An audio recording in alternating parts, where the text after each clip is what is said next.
안녕하세요. 사연 읽어주는 남녀입니다. 오늘도 와주셔서 감사드리며 그럼 오늘의 사연 바로 시작하겠습니다. 안 돼, 준혁아. 안 돼. 제발 그만해. 저는 온 힘을 다해 소리쳤습니다. 사위는 저와 제 딸을 바라보았어요. 이미 결심을 한 듯 했죠. 사위는 그 남자의 허리를 꽉 감싸 안더니 거실 창문을 향해 달려가기 시작했습니다. 안 돼!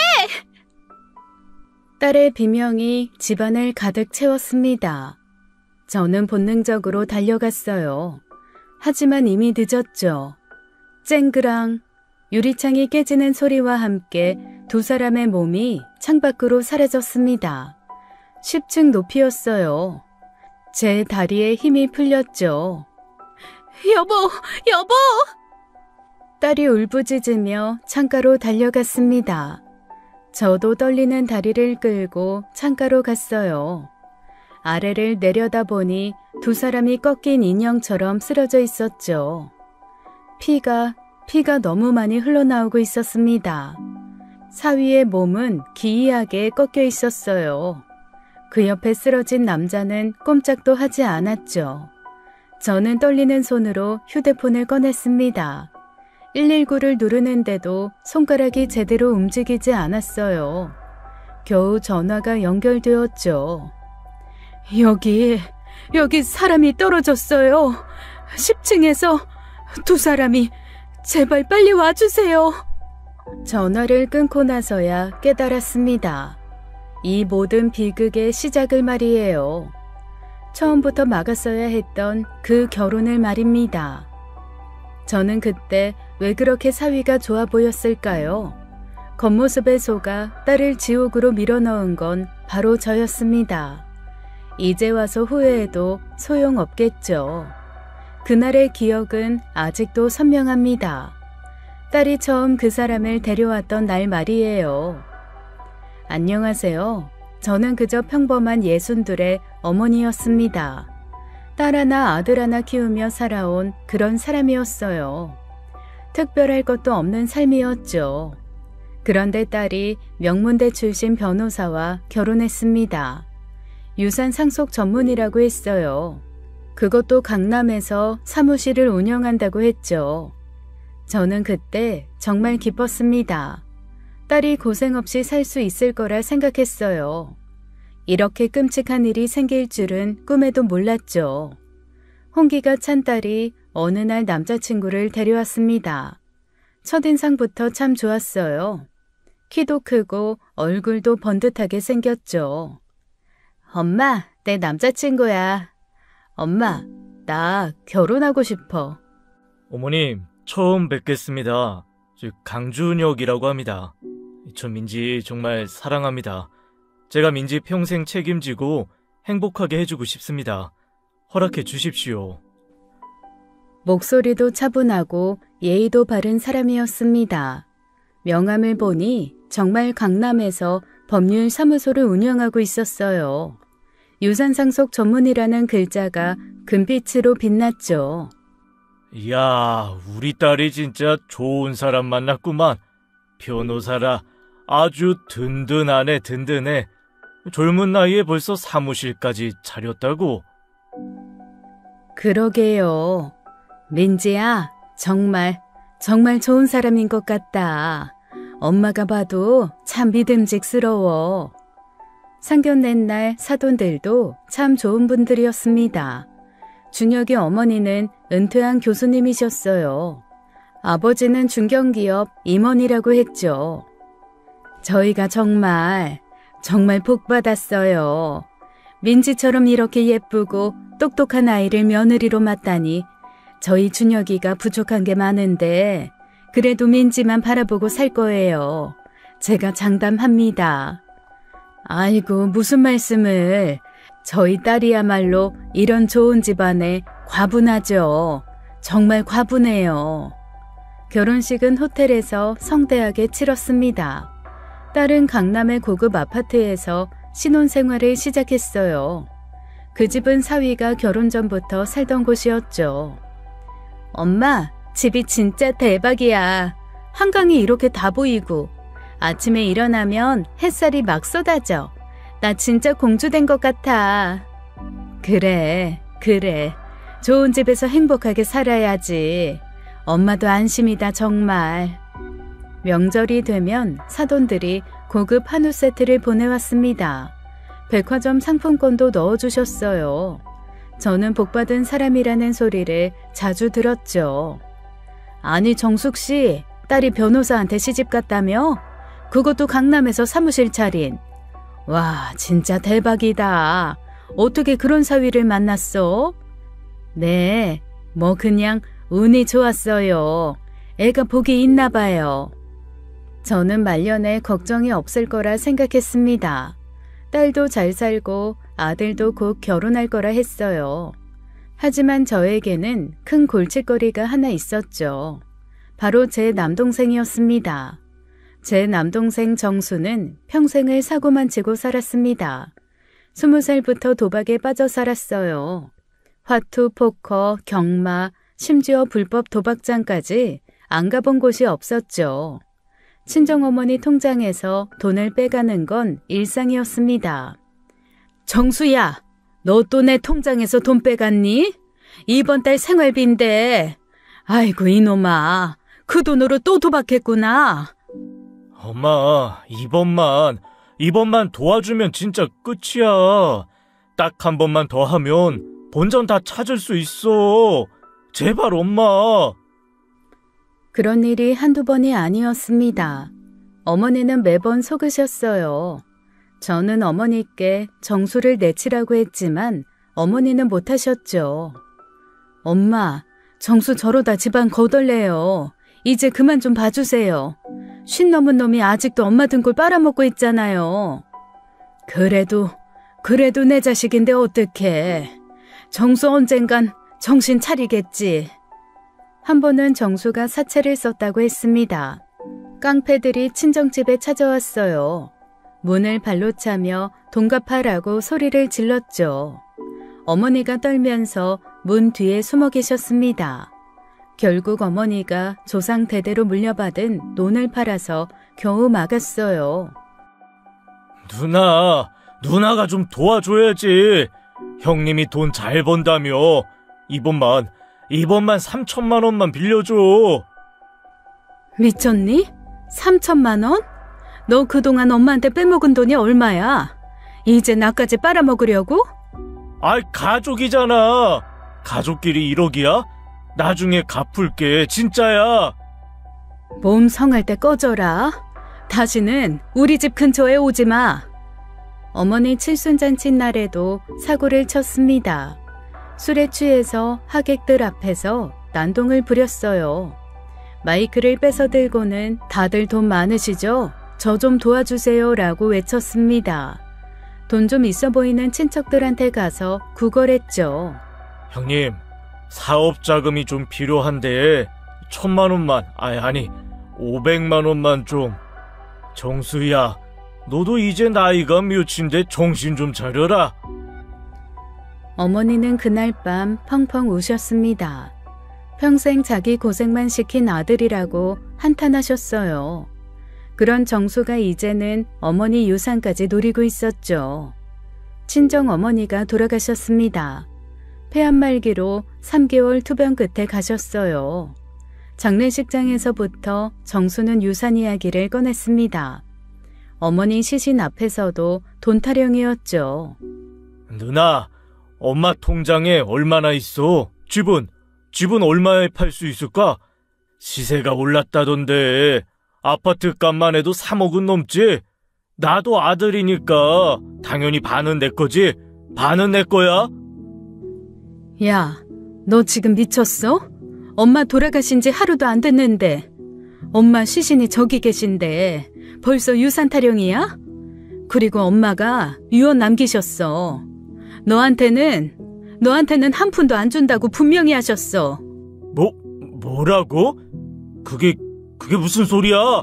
내가 아들인데 장남인데 어떻게 나한테 한 푼도 안 줄 수가 있어? 말이 돼? 이게 말이 되냐고?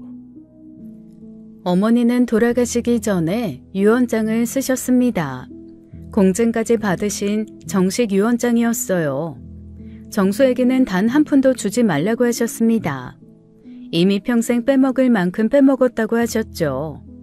그놈은 받을 자격이 없다고 떨리는 손으로 직접 쓰셨어요. 설날이 되었습니다. 정수가 술에 만취해서 우리 집에 찾아왔어요. 문을 쾅쾅 두드리며 소리를 질렀습니다. 누나, 야 박정숙 문 열어. 내 돈 내놔. 엄마 유산에서 내 목 달라고. 왜 누나가 다 해먹어? 이게 맞아? 가족끼리 이러는 게 맞냐고. 나도 그 집에서 태어났어. 내 권리가 있다고. 처남, 지금 뭐 하는 거야? 명절날, 설날에 와서 이게 뭐야? 술 깨고 와서 얘기해. 형님도 한통속이구만. 우리 엄마 돈, 우리 엄마 재산 노리고 있었지? 그래서 나한테 안 주는 거지? 다 알아, 다 안다고. 나를 뭘로 보는 거야? 내가 그렇게 만만해? 처남, 너 진짜... 처남, 정신 차려. 어머님이 왜 처남한테 안 주셨는지 모르겠어? 평생 도박으로 다 날리고 사채업자들 집에까지 쳐들어오게 하고, 그것도 모자라서 칠순잔치날 그 난리를 쳤잖아. 병원비는 한 푼이라도 냈어? 병문안은 왔어? 임종도 안 지켰으면서 이제 와서 돈 타령이야? 거실이 난장판이 되었습니다.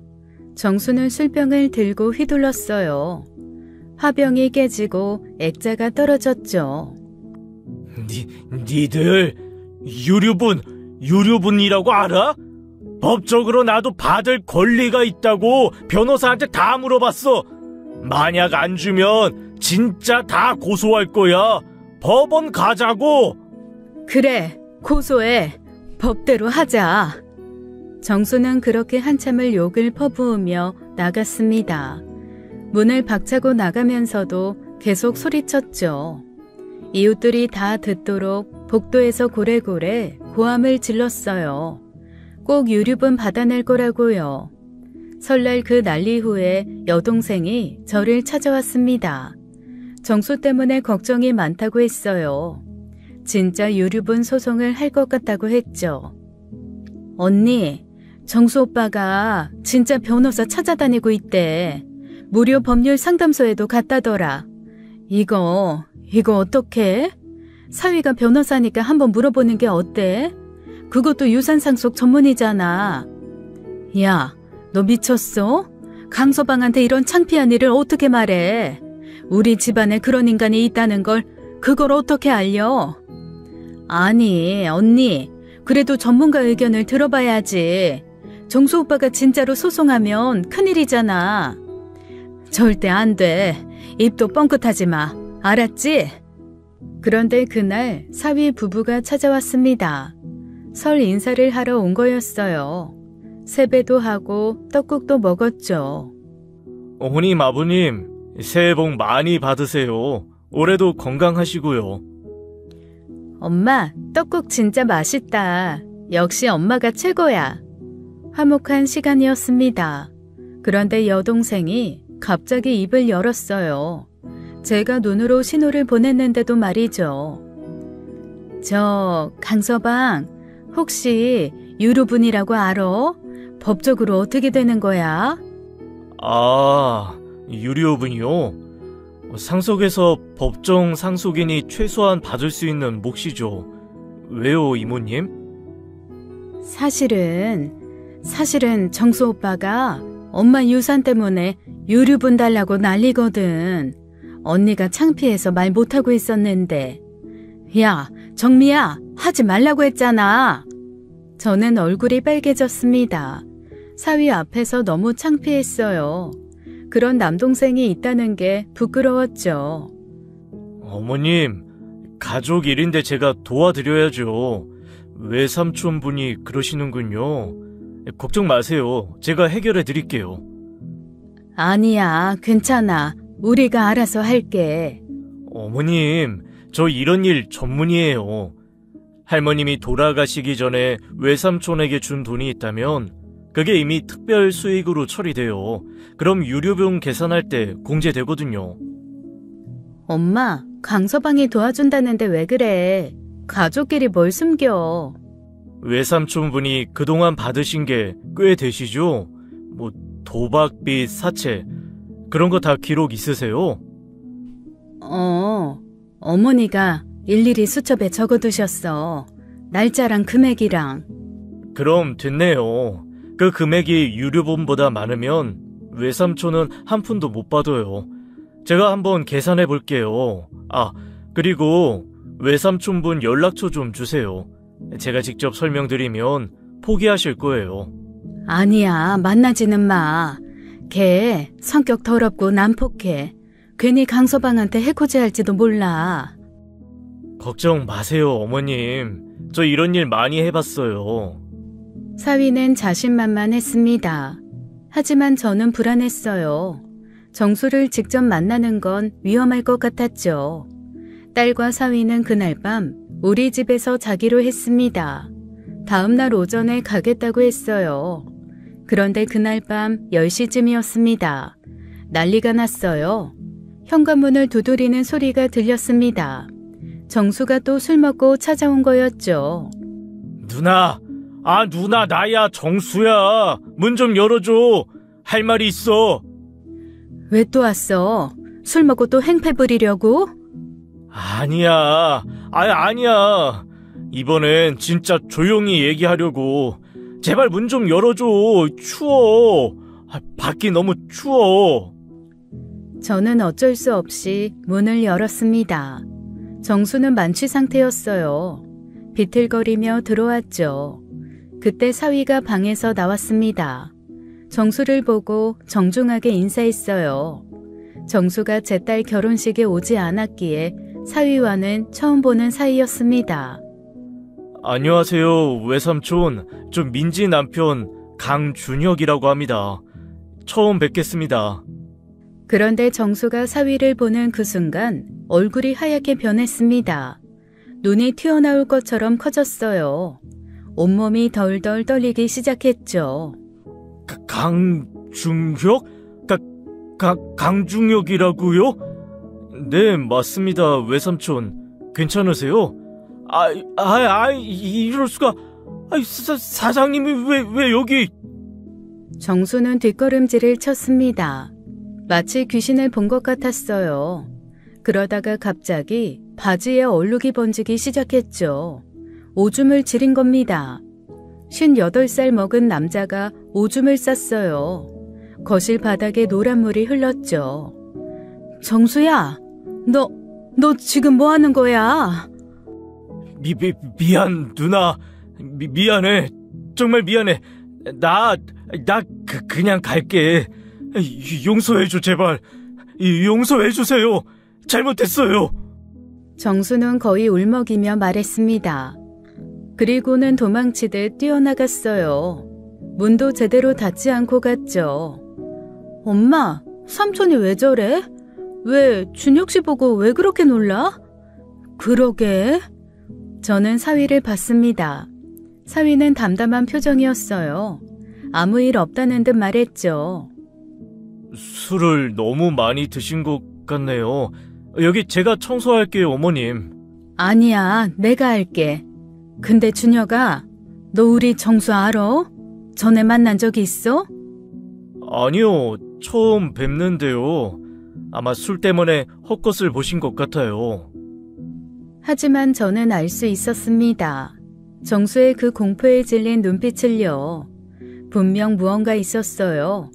그 이후로 정수는 완전히 사라졌습니다. 유류분 이야기도 쏙 들어갔어요. 전화도 안 받고 집에도 오지 않았죠. 그날 이후 정수는 완전히 사라졌습니다. 전화를 해도 받지 않았어요. 문자를 보내도 답이 없었죠. 일주일이 지나도 연락이 없자 직접 찾아갔습니다. 정수가 살던 다세대 주택 원룸이었어요. 하지만 이미 비어 있었죠. 박정수 씨요? 일주일 전에 급하게 이사 갔어요. 보증금도 포기하고 그냥 갔더라고요. 보증금을 포기하고요? 그게 얼마인데? 500만 원이에요. 뭐가 그리 급했는지 짐도 거의 안 가져가고 도망치듯 갔어요. 이상했습니다. 돈에 그렇게 환장하던 정수가 보증금을 포기하다니요. 여동생에게 전화했죠.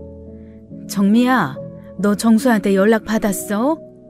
아니, 언니, 나도 계속 전화하는데 안 받아. 왜? 무슨 일 있어? 정수가 이사를 갔대. 보증금도 안 받고. 뭐? 그게 무슨 소리야? 걔가 돈을 포기해? 유류분 소송도 없었습니다. 그렇게 난리를 치더니 조용했어요. 한 달이 지났습니다. 저는 결국 경찰에 실종 신고를 했어요. 가족이니까 걱정이 되었거든요. 실종 신고 접수했습니다. 확인되면 연락드릴게요. 이틀 후 경찰에서 전화가 왔습니다. 정수를 찾았다는 거였어요. 하지만 이상한 말을 했죠. 박정수 씨는 잘 지내고 계십니다. 다만 가족과 연락하고 싶지 않다고 하시네요. 더 이상 찾지 말아달라고 전해달라고 하셨습니다. 그게 무슨 말이에요? 왜요? 이유라도 물어봐 주세요. 개인 의사라서 저희가 더 이상은 성인이시고 범죄 관련도 없어서요. 저는 남편에게 이 이야기를 했습니다. 사위를 본 후부터 이상하다고 했어요. 분명 무언가 있을 거라고 했죠. 당신 너무 예민한 거 아니야? 처남이 원래 좀 이상하잖아. 도박비 때문에 도망간 거 아닐까? 아니야.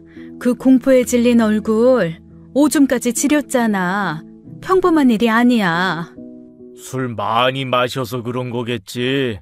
작작 좀 마시지. 에휴. 저는 사위를 의심하기 시작했습니다. 대체 정체가 뭐길래 정수가 그렇게 무서워했을까요? 사위에게 숨겨진 비밀이 있는 게 분명했어요. 정수 사건 이후 저는 딸 부부를 유심히 관찰했습니다. 사위에게 뭔가 비밀이 있을 거라는 생각에 걱정이 되었어요. 그러다가 딸의 이상한 변화를 발견하기 시작했죠. 사위와 함께 올 때면 딸은 거의 말을 안 했습니다. 예전에 수다스러운 딸이 아니었어요. 무언가 말하려고 하면 먼저 사위 눈치를 봤죠.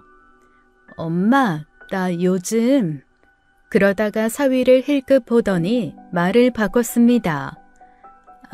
아무것도 아니야. 민지야, 무슨 말 하려고 했어? 편하게 해. 아니야, 정말 별거 아니야. 그런 일이 한두 번이 아니었습니다. 딸은 점점 조심스러워졌어요. 웃음도 줄고 말수도 줄었죠. 어느 날 딸이 혼자 왔습니다. 오랜만에 둘이 차를 마셨어요. 딸의 얼굴이 많이 수척해 보였죠. 민지야, 너 요즘 왜 이렇게 말랐어? 밥은 제대로 먹고 다니니? 먹어. 그냥 요즘 좀 바빠서. 바쁜 게 아니라 뭔가 걱정이 있는 것 같은데 강서방이랑 무슨 일이 있어? 아니야, 엄마. 준혁 씨는 나한테 잘해줘. 그런데 딸의 손이 미세하게 떨리고 있었습니다. 찻잔을 들 때도 떨렸어요. 갑자기 큰 소리가 나면 깜짝 놀라기도 했죠. 민지야, 엄마한테는 말할 수 있잖아. 무슨 일이야? 너 예전 같지 않아. 엄마, 나 요즘 좀 바빠서 자주 못 올 것 같아. 왜? 갑자기 왜 못 와? 그냥 집안일도 많고 남편 뒷바라지도 해야 하고 변호사 일이 워낙 바쁘잖아. 내가 옆에서 챙겨줘야 할 게 많아서. 저는 이상했습니다. 딸이 평소와 다르게 말을 돌리는 느낌이었어요. 뭔가 숨기는 게 분명했죠. 그래도 한 달에 몇 번은 올 수 있잖아. 그리고 네가 왜 그렇게 눈치를 봐? 눈치 보는 거 아니야. 그냥 결혼하면 다들 이렇게 산다고 하잖아. 시댁도 가야 하고. 엄마, 이해해줘. 전화도 짧게 하고 끊기 일쑤였습니다. 제가 전화하면 바쁘다고 했어요. 가족 단톡방에서도 나갔죠. 엄마, 미안. 지금 좀 바빠서 나중에 전화할게. 하지만 다시 전화는 오지 않았습니다. 문자도 점점 뜸해졌어요. 눈 밑에는 다크서클이 짙었죠. 한 번은 딸이 왔는데 핸드폰을 계속 확인했습니다. 5분마다 시계를 봤어요. 마치 정해진 시간이 있는 것처럼 불안해했죠. 제가 이상하게 생각하고 물었습니다. 민지야, 왜 자꾸 시간을 봐? 어디 가야 돼? 아, 그냥 준혁 씨 저녁 준비해야 돼. 아직 4시인데? 그리고 강서방은 자기 밥 한 끼 못 챙겨 먹니? 그게 아니라 준혁 씨가 집에 혼자 있는 거 싫어해. 제 시간에 안 가면 아니야, 그냥 가야 돼. 제 시간에 안 가면 아니야, 그냥 가야 해. 딸의 목소리가 떨렸습니다. 무서워하는 것 같았어요. 뭔가 숨기는 게 분명했습니다. 제 모성 본능이 계속 위험 신호를 보냈죠. 남동생 정수의 공포 반응과 딸의 변화가 계속 마음에 걸렸습니다. 저는 결국 남편 몰래 흥신소를 찾아갔어요. 강남의 한 빌딩 3층에 있는 곳이었죠. 어떤 일로 오셨습니까?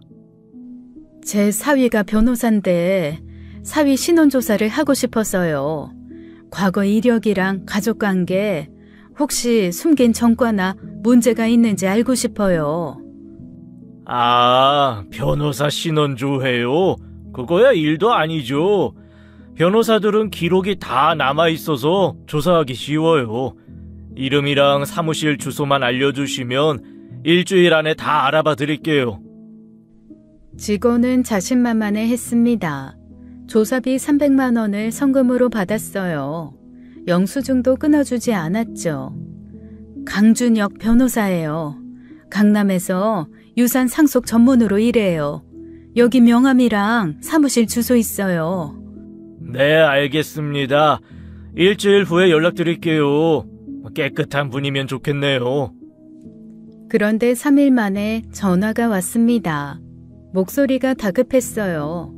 사무실로 직접 오라는 거였죠. 저는 무슨 큰 것을 발견한 줄 알고 바로 달려갔어요. 가슴이 두근두근거렸죠. 그런데 흥신소 소장님은 상상도 못한 말을 했습니다. 어머님, 죄송하지만 이 건은 저희가 못합니다. 왜요? 무슨 문제라도 있어요? 뭔가 발견하신 거예요? 소장은 창백한 얼굴로 봉투를 내밀었습니다. 제가 낸 300만 원이 그대로 들어있었어요. 손이 미세하게 떨리고 있었죠. 그냥 이 건은 안 됩니다. 다른 흥신소도 찾지 마세요. 아마 아무도 안 해줄 겁니다. 어머님 가족을 위해서 하는 말이에요. 아니, 그게 무슨 말이에요? 뭘 알아낸 거예요? 제발 말해주세요. 저는 아무것도 모릅니다. 아무것도 못 받고 아무것도 조사 안 했어요. 어머님도 여기 오신 적 없는 걸로 하세요. 도대체 왜 이러세요? 사위가 무슨 사람이길래? 제발 그만 물어보세요. 저도 먹고 살아야 합니다. 어머님, 그냥 모르는 게 약이에요. 소장은 거의 애원하듯 말했습니다. 그리고 저를 밀어내듯 내보냈어요. 문을 닫고는 곧바로 잠갔죠. 저는 복도에 서서 멍하니 있었습니다. 도대체 사위가 뭐길래 이럴까요? 흥신소 소장까지 무서워하다니요. 그 이후로 그 흥신소는 제 전화도 받지 않았습니다. 다른 흥신소 2곳을 더 찾아갔어요. 하지만 결과는 똑같았죠. 모두가 사위의 이름만 들으면 거부했습니다. 마치 금기어처럼 피했어요. 저는 더욱 불안해졌어요. 흥신소가 모두 거부하자 저는 직접 나서기로 했습니다. 사위 사무실이 있는 강남 건물로 갔어요. 차를 건물 앞에 세우고 기다렸죠. 점심시간이 되자 사람들이 나왔습니다. 저는 그들을 붙잡고 물어봤어요. 용기를 내서 말을 걸었죠. 저기 혹시 이 건물에 강준혁 변호사 사무실 있죠? 그분 어떤 분이에요? 첫 번째 남자는 제 질문을 듣자마자 얼굴이 굳었습니다. 눈이 흔들렸어요. 마치 금기를 건드린 것처럼 당황했죠. 저는 모릅니다. 급한 일이 있어서. 그는 거의 뛰다시피 사라졌습니다. 두 번째로 젊은 여자를 붙잡았어요. 하지만 반응은 똑같았죠. 그 변호사요? 저 죄송해요. 급한 약속이 있어서 다른 분께 물어보세요. 잠깐만요. 그냥 어떤 분인지만. 하지만 여자는 이미 도망가듯 갔습니다. 세 번째 중년 남자는 아예 저를 보고 방향을 바꿨어요. 모두가 사위를 무서워하는 게 분명했죠. 일주일째 되는 날이었습니다. 저는 또 건물 앞에서 기다리고 있었어요. 그때 검은 제네시스가 제 차 옆에 멈췄죠. 문이 열리고 덩치 큰 남자 둘이 내렸습니다. 정장을 입었지만 목에 문신이 보였어요. 그들이 제 차로 다가왔죠. 아주머니, 창문 좀 내리세요. 저는 무서웠지만 창문을 조금 열었습니다. 남자의 눈이 차가웠어요. 목소리도 낮고 위협적이었죠. 아주머니가 일주일 때 여기서 수상한 짓 하시는데 뒷조사 그만하시죠. 건강에 안 좋아요. 저는 그냥... 강 변호사님이 아주머니 잘 아신다고 하더군요. 걱정되시는 건 알겠는데 이러시면 곤란해요. 어머님 딸 행복하게 잘 살고 있잖아요. 괜한 일 만들지 마시고 그냥 조용히 사세요. 당신들 누구예요? 누군데 이렇게 겁을 줘요? 경찰 불러요? 우린 그냥 건물 관리하는 사람들이에요. 수상한 사람 있으면 확인하는 게 일이거든요.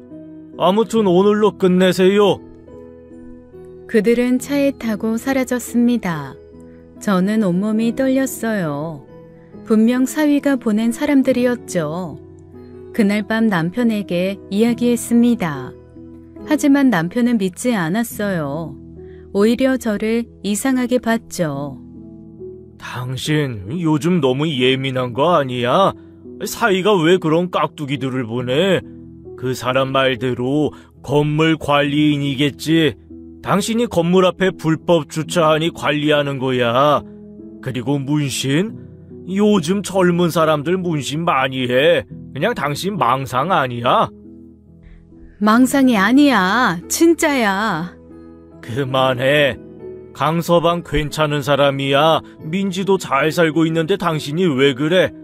쓸데없는 의심 그만하자. 저는 혼자가 된 기분이었습니다. 아무도 제 말을 믿지 않았어요.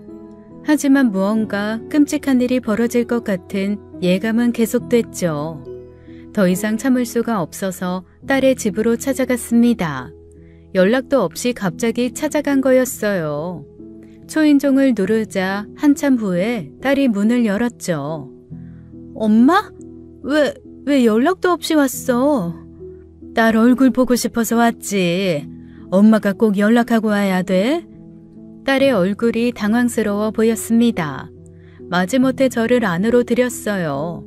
거실은 깨끗했지만 뭔가 어색한 분위기였죠.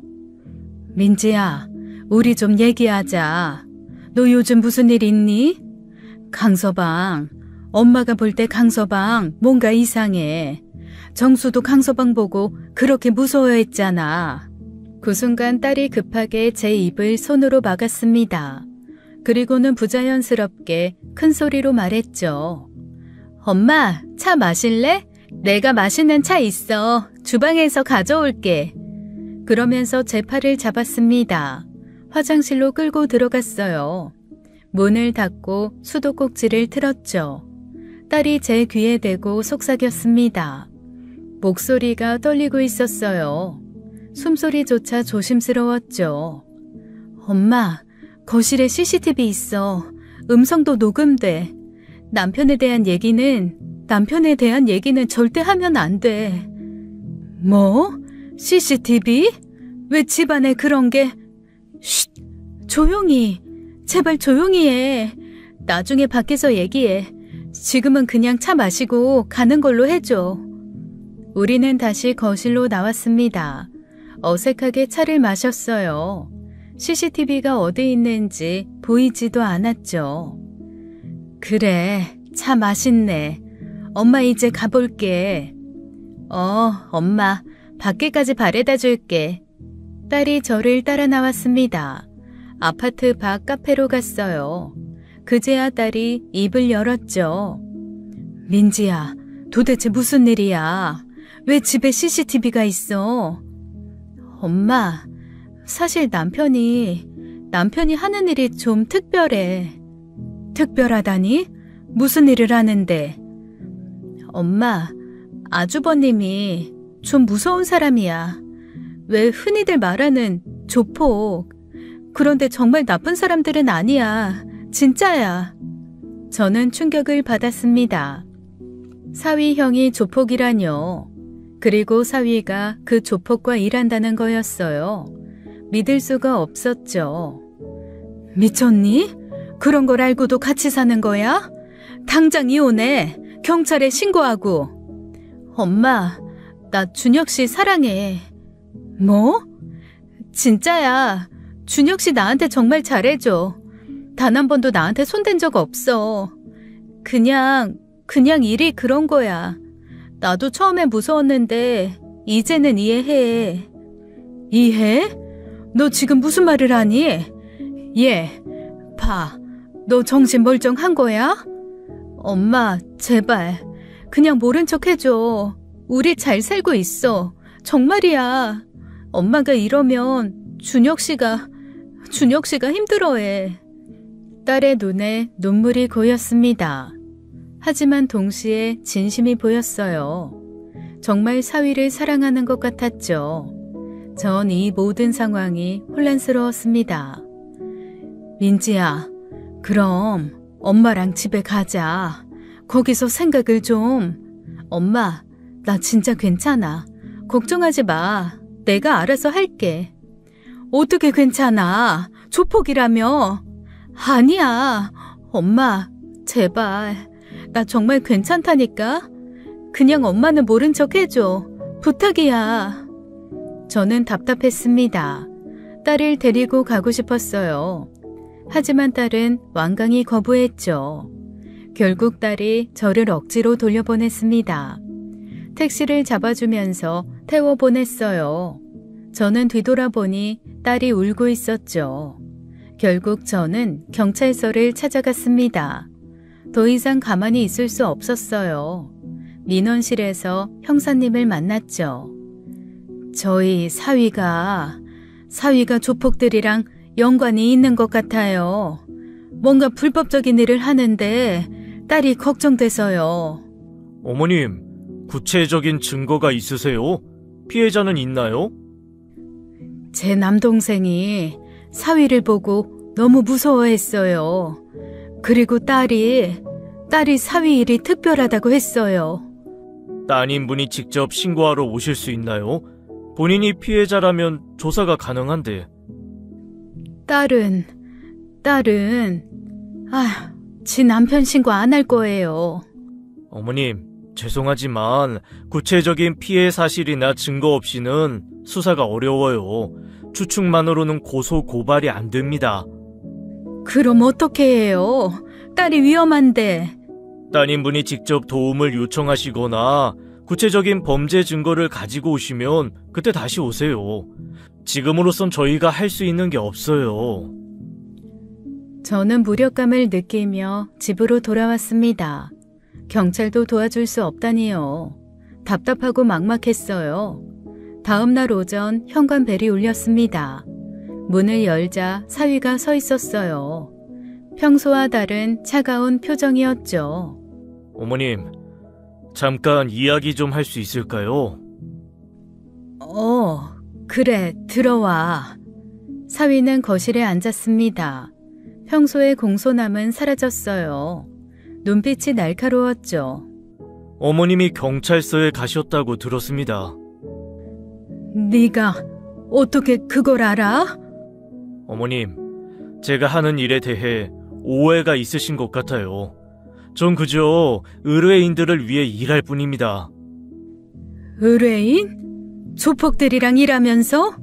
어머님, 민지가 임신했어요. 저는 놀랐습니다. 갑자기 왜 그 이야기를 하는지 몰랐어요. 사위는 계속 말했죠. 3개월이에요. 병원에서 확인했습니다. 어머님 외손주예요. 그래서? 그게 지금 무슨... 어머님이 계속 제 일에 관심을 가지시는 거 다 이해합니다. 민지가 걱정되는 마음도 알고요. 하지만 저를 믿어주셨으면 해요. 믿으라고? 넌 도대체 뭐하는 사람이니? 제가 하는 일은 복잡하지만 나름의 원칙이 있어요. 민지도 이해하고 있고요. 어머님께서 너무 걱정하시면 오히려 민지가 힘들어해요. 사위의 목소리는 차분했습니다. 협박이라기보다는 설득하는 듯 했어요.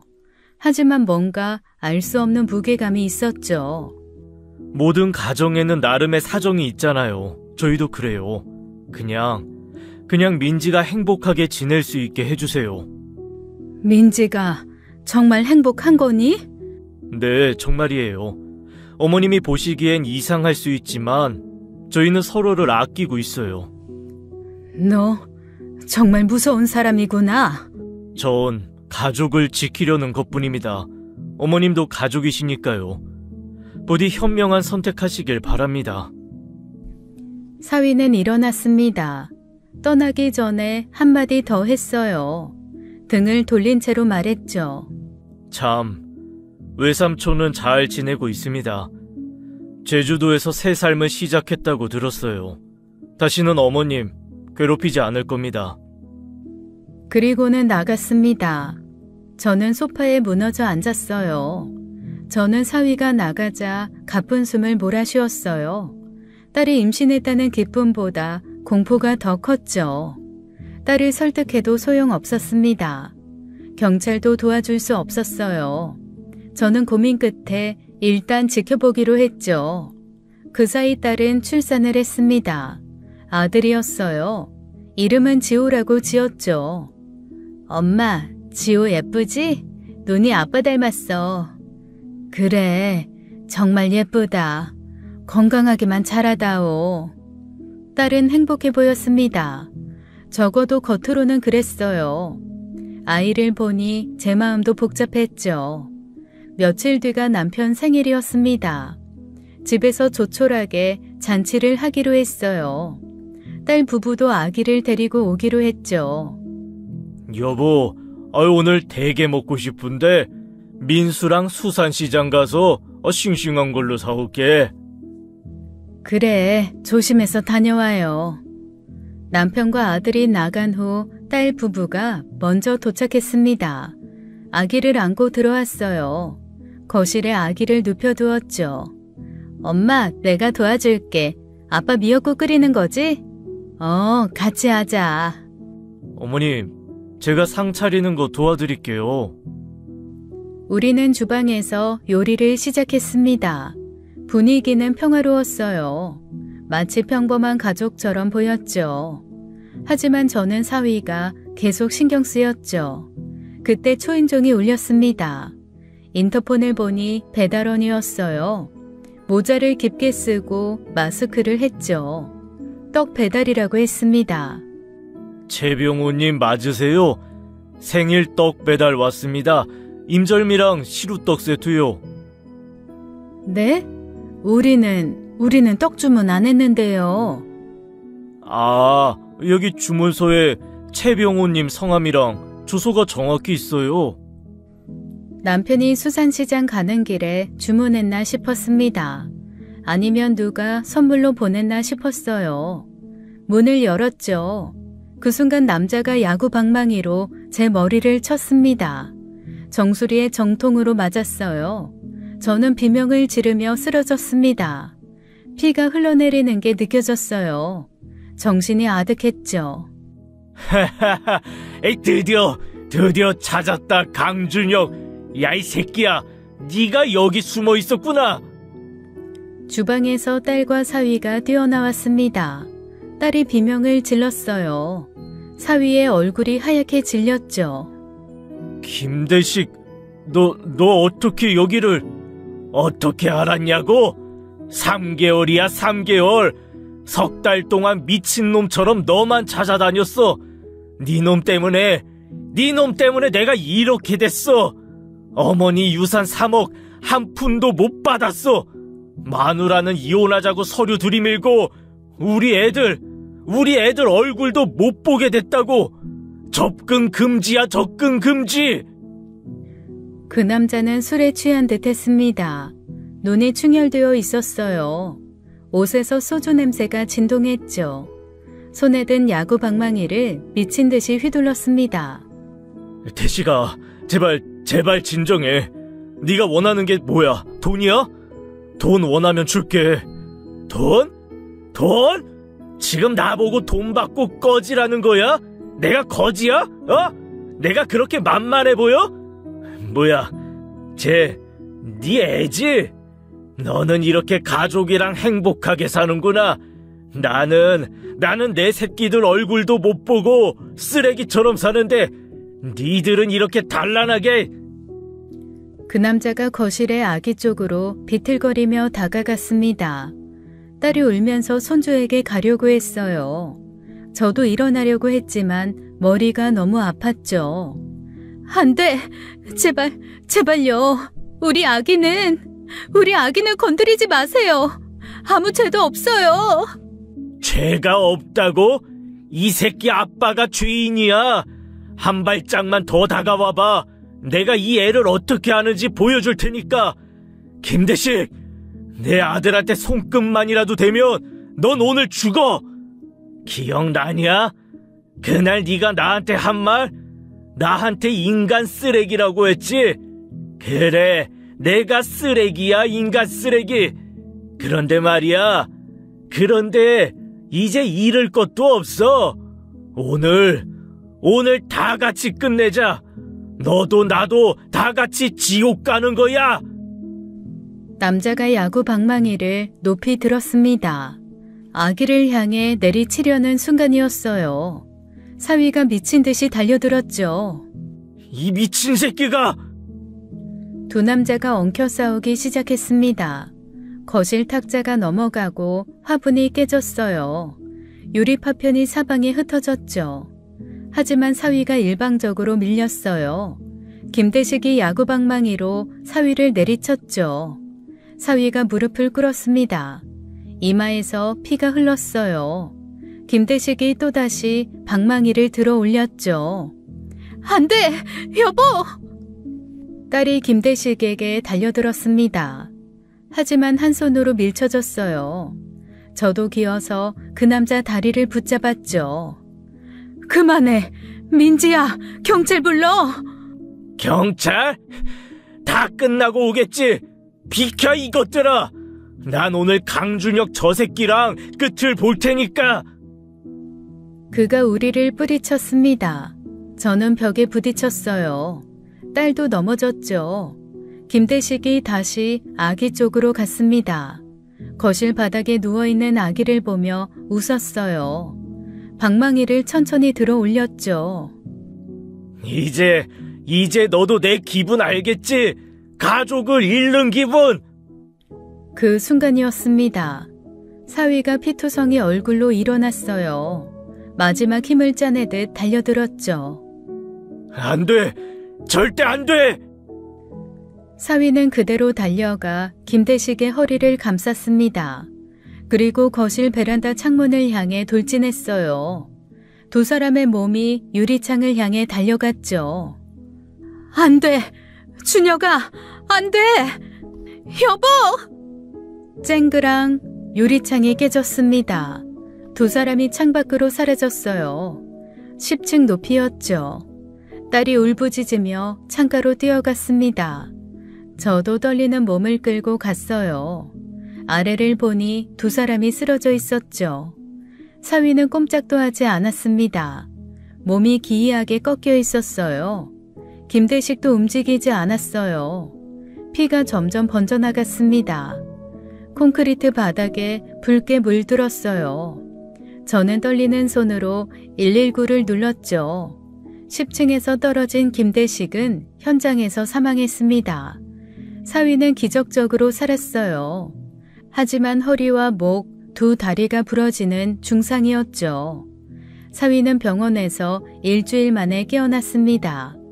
그날 경찰이 병실로 왔어요. 사위를 조사하러 온 거였죠.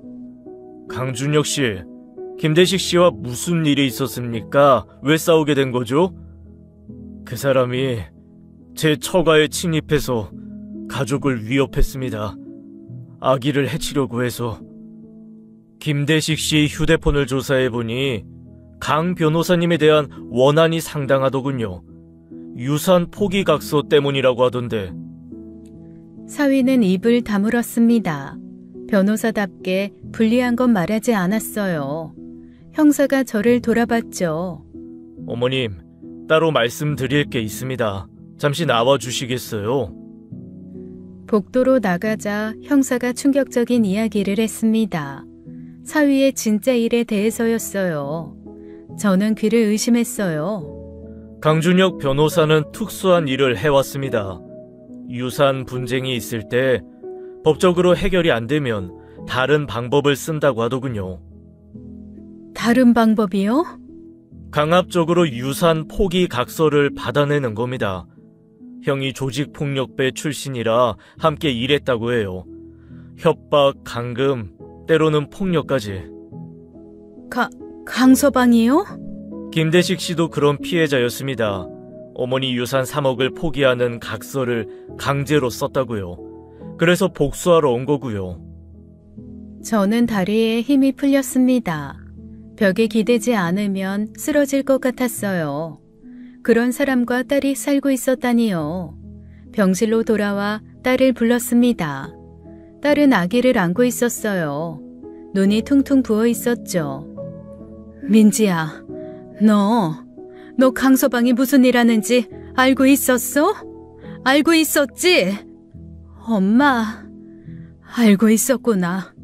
그런 일 하는 거 알면서도 같이 산 거야? 엄마, 남편이 아무한테나 그런 거 아니야. 나쁜 사람만 상대했어. 정말이야. 삼촌 같은 사람들, 정말 말도 못할 정도로, 엄마는 상상도 못할 정도로 나쁜 사람들, 폐륜아들. 그래도 불법이잖아. 협박이고 폭력이야. 딸의 눈물이 뚝뚝 떨어졌습니다. 하지만 여전히 남편을 감쌌어요. 저는 이해할 수 없었죠. 엄마는 몰라. 법이 얼마나 무력한지. 나쁜 사람들이 떳떳하게 유산 받아가는 거 막을 방법이 없어. 그래서 남편한테 의뢰하는 거야. 그게 말이 되니? 그럼 네 남편이 정의의 사도라는 거야? 아니, 그건 아니지만, 하지만 남편 덕분에 구원받은 사람들도 많아. 그 돈으로 치료받고 자식들 교육시키고. 저는 딸을 이해할 수 없었습니다. 아니, 이해하고 싶지 않았어요. 그저 무서웠을 뿐이죠. 저는 병실에 누워있는 사위를 찾아갔습니다. 온몸에 깁스를 한 채 누워있었어요. 눈만 겨우 뜨고 있었죠. 준혁아, 너무 위험한 일을 했구나. 왜 그런 일을 한 거니? 장모님. 돈이 그렇게 중요했어? 아니면 정말 정의라고 생각한 거야? 사위는 천천히 입을 열었습니다. 목소리가 쉬어 있었어요. 간신히 말을 이어갔죠. 처음엔 정말 도움이 필요한 사람들을 위해서였어요. 하지만 점점 일이 커졌고. 뒤가 없는 사람들을 건드리면 이런 일이 생기는 거야. 김대식 같은 사람들 말이야. 잃을 게 없는 사람이 제일 무서운 법이거든. 알아요. 이제 알아요. 이번엔 기적적으로 민지랑 지호를 지켰지만 다음에도 또 저런 사람이 찾아오지 말라는 법이 있어? 너 감옥 가 있는 동안 내 딸이랑 아기한테 무슨 일 생기면 어떻게 할 거야? 그런 일을 하고 싶었으면 지켜야 할 사람들을 만들지 말았어야지. 사위는 대답 없이 눈을 감았습니다. 눈가에 눈물이 맺혔어요. 후회하는 게 분명해 보였죠. 민지와 지호를 정말 사랑한다면 올바른 선택을 해. 그게 뭔지는 네가 더 잘 알겠지. 저는 병실을 나왔습니다. 더 이상 할 말이 없었어요. 사위도 알고 있을 거라 생각했죠. 며칠 후 딸이 울면서 전화를 했습니다. 사위가 이혼을 요구했다는 거였어요. 예상은 했지만 막상 들으니 마음이 아팠죠. 엄마, 준혁 씨가 이혼하자고 해. 민지야, 나는 싫다고 했어. 같이 극복하자고 했는데. 그런데 준혁 씨가 안 된대. 사위는 단호했습니다. 딸은 울기만 했어요. 사랑하지만 헤어져야 하는 두 사람이 안타까웠죠. 그렇게 부부의 인연이 끝나가고 있었습니다. 이후 사위는 법정에 섰습니다. 강요와 협박으로 유산 포기각서를 받아낸 혐의였어요. 판사는 실형 1년을 선고했죠. 다만 김대식과의 사건은 달랐습니다. 정당방위가 인정되었어요. 가족을 지키려다 발생한 사고로 무죄 판결을 받았죠. 선고 후 사위를 구치소로 이송하는 날이었습니다. 휠체어에 앉은 채로 나왔어요. 아직 다리를 쓸 수 없었거든요. 저는 마지막으로 사위를 보러 갔습니다. 복잡한 마음이었어요. 미워해야 할지 안타까워해야 할지 모르겠더군요. 어머님이 하신 말씀, 교도소에 있으면서 깊게 생각해 보겠습니다. 저는 그저 고개만 끄덕였습니다. 더 이상 할 말이 없었어요. 사위는 호송차에 실려 떠났죠. 사위가 떠나기 전날 딸에게 서류 봉투를 주었다고 합니다. 이혼 서류였어요. 재산 분할 조건이 적혀 있었죠. 강남의 아파트는 딸 명의로 넘겼습니다. 예금도 모두 딸과 아이 이름으로 바꿨어요. 자신은 아무것도 갖지 않겠다고 했죠. 양육권도 포기했습니다. 면접 교섭권도 요구하지 않았어요. 딸은 그 서류를 들고 많이 울었습니다. 사랑했던 만큼 아팠을 거예요. 하지만 아직도 도장을 찍지 못하고 있었죠. 기다리겠다고 했습니다. 1년이면 돌아온다고, 그때까지 기다리겠다고 했어요. 저는 말리지 못했죠. 딸은 아이를 키우며 새 삶을 시작했습니다. 직장도 구했어요. 친정 근처 회사에 다니기 시작했죠. 주말이면 저희 집에 왔습니다. 지호를 데리고 와서 하루를 보냈어요. 아이는 무럭무럭 자랐죠. 가끔 딸이 멍하니 창밖을 보는 걸 봅니다. 무슨 생각을 하는지 알 것 같았어요. 여전히 사위를 기다리고 있는 거겠죠. 지금까지 사연 읽어주는 남녀였습니다. 끝까지 시청해주신 여러분 감사드리며 저희는 다음 사연으로 돌아올게요. 감사합니다.